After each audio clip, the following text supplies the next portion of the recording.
कायद्याचं राज्य, आपण हा शब्द नेहमी ऐकतो, नाही का? पण याचा खरा अर्थ काय?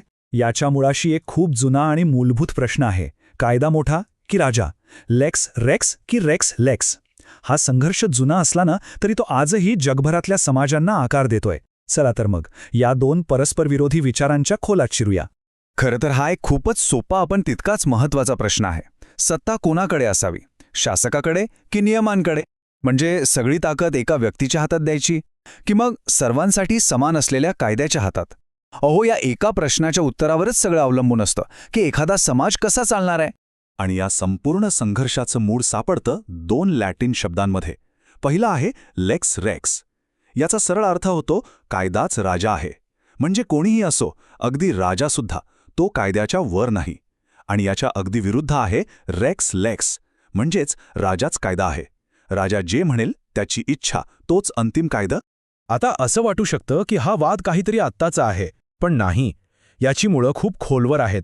आपल्याला साधारणपणे 400 वर्ष मागे जावं लागेल, थेट इंग्लंडमध्ये, जिथे हा प्रश्न राजा मोठा की कायदा पहिल्यांदाच इतक्या थेटपणे विचारला गेला होता. तर झालं असं की 1610 मध्ये इंग्लंडमध्ये खूपच गाजलेला खटला झाला, केस ऑफ प्रोक्लेमेशन्स. तेव्हाचे राजे होते किंग जेम्स पहिले, आणि त्यांना काय वाटलं की ते फक्त एक शाही फरमान काढून नवीन कायदे बनवू शकतात. म्हणजे त्यांची इच्छाच जणू काही देशाचा कायदाच आहे. पण तिथे एक ट्विस्ट आला. तेव्हाचे सरन्यायाधीश सर एडवर्ड कोक राजासमोर उभे राहिले. त्यांनी राजाला थेट आव्हान दिलं आणि एक ऐतिहासिक वाक्य उच्चारलं. राजाला देशाच्या कायद्याने दिलेल्या अधिकारांपलीकडे कोणताही विशेष हक्क नाही. विचार करा, त्या एका वाक्याने आधुनिक कायद्याच्या राज्याची पायाभरणी केली. तर तो जो ऐतिहासिक संघर्ष होता ना, तो आज आधुनिक काळातही वेगळ्या रूपात सुरूच आहे. आज आपण जेव्हा कायद्याचं राज्य म्हणतो, तेव्हा त्याकडे बघण्याचे दोन मुख्य प्रकार आहेत. एक आहे फॉर्मल किंवा संक्षिप्त दृष्टिकोन, आणि दुसरा आहे सबस्टॅन्टिव्ह म्हणजे विस्तृत दृष्टिकोन. तर हा संक्षिप्त दृष्टिकोन काय म्हणतो? तो कायद्याच्या आत काय लिहिलंय म्हणजे त्याच्या आशयाकडे बघत नाही. तो फक्त कायद्याच्या स्वरूपावर लक्ष देतो. म्हणजे कायदे एकदम स्पष्ट असावेत, सगळ्यांना माहीत असावेत, स्थिर असावेत आणि सगळ्यांवर सारखेच लागू व्हावेत. थोडक्यात इथे फक्त प्रोसिजर महत्वाची. कायदा चांगला आहे की वाईट याच्याशी ह्या दृष्टिकोनाला देणं घेणं नाही. आणि याच्या अगदी उलट आहे विस्तृत दृष्टिकोन. हा दृष्टिकोन म्हणतो, थांबा, फक्त प्रोसिजर बघून कसं चालेल? कायद्याच्या आत काय आहे, त्याचा आशय, तो न्यायपूर्ण असलाच पाहिजे. कायद्याने लोकांच्या मूलभूत हक्कांचं संरक्षण करायला हवं. मानवाधिकार, लोकशाही यांसारख्या तत्वांवर तो आधारित असायला हवा. म्हणजे इथे फक्त प्रक्रिया नाही, तर कायद्याचा हेतू आणि त्याचा लोकांवर होणारा परिणाम जास्त महत्त्वाचा आहे. आणि इथेच खरा पेच निर्माण होतो. जरा विचार करा, समजा एखाद्या हुकुमशाही सरकारने एकदम परफेक्ट कायदेशीर प्रक्रिया वापरून एक अन्यायकारक कायदा पास केला, तर मग ते म्हणू शकतील का की आम्ही तर कायद्याच्या राज्याचंच पालन करतोय? हाच तो खरा संघर्ष आहे संक्षिप्त आणि विस्तृत दृष्टिकोनांमधला. तर हा जो वैचारिक वाद आहे, तो प्रत्यक्षात कसा दिसतो हे समजून घ्यायचं असेल तर आपल्याला सिंगापूरचं उदाहरण बघावं लागेल. सिंगापूरमध्ये या दोन्ही संकल्पनांमध्ये एक वेगळीच कसरत चाललेली दिसते. उदाहरणार्थ 1990 मध्ये सिंगापूरचे पंतप्रधान ली क्वान यू काय म्हणाले होते बघा. ते म्हणाले, आम्ही यशस्वी झालो आहोत आणि आज सिंगापूरमधलं कायद्याचं राज्य हे काही पोकळ घोषवाक्य नाही. त्यांच्यासाठी कायद्याच्या राज्यामुळेच देशात राजकीय स्थैर्य आणि आर्थिक प्रगती आली. पण गंमत बघा, त्याच्या पुढच्याच वर्षी न्यूयॉर्क सिटी बार असोसिएशनने एकदम वेगळं मत मांडलं. ते म्हणाले, वरवर जरी सगळं ठीक दिसत असलं तरी सिंगापूरमधल्या कायद्याच्या राज्याची जागा आता पोकळ कायदेशीरपणाने घेतली आहे. त्यांचं म्हणणं होतं की तिथे कायद्याचा वापर लोकांवर नियंत्रण ठेवण्यासाठी केला जातो. तर मग नक्की चित्र काय आहे सिंगापूरमध्ये? बघा, सरकारचं म्हणणं आहे की कायद्याचं राज्य हे राजकीय स्थैर्य आणि आर्थिक प्रगतीसाठी एक साधन आहे. आणि ते हेही म्हणतात की त्यांची ही संकल्पना त्यांच्या स्थानिक संस्कृतीतून आली आहे.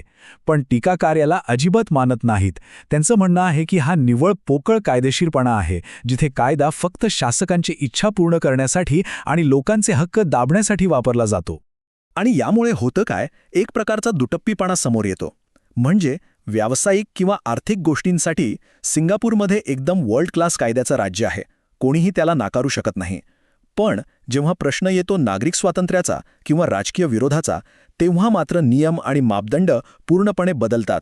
चला, आता सिंगापूरकडून आपण वळूया थेट संयुक्त राष्ट्रांकडे म्हणजे UN-कडे.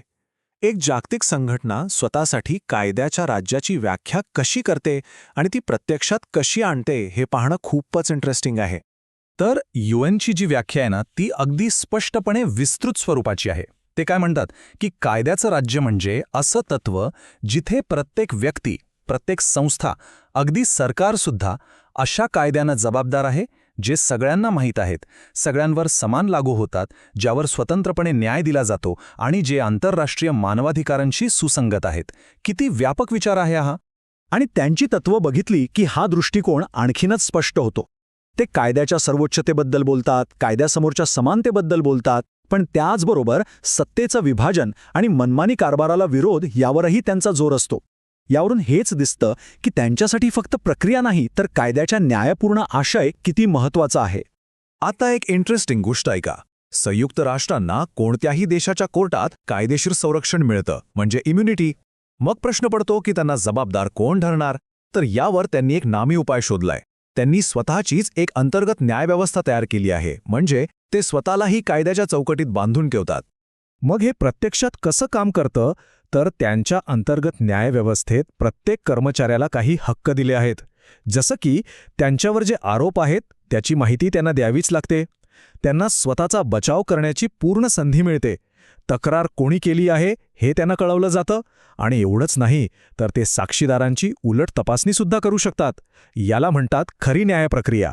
आणि सगळ्यात महत्त्वाची गोष्ट म्हणजे UNच्या न्यायाधिकरणाने हे ठासून सांगितलंय की आपलं स्वातंत्र्य आणि संस्थेची मूळ तत्त्व जपण्यासाठी ते सदस्य देशांच्या कोणत्याही दबावाखाली येणार नाहीत. हे दाखवून देतं की ते त्यांच्या न्यायव्यवस्थेच्या स्वातंत्र्याबद्दल किती गंभीर आहेत.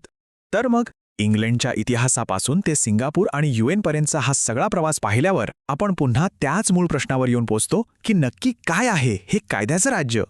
एक गोष्ट तर नक्की स्पष्ट झाली आहे.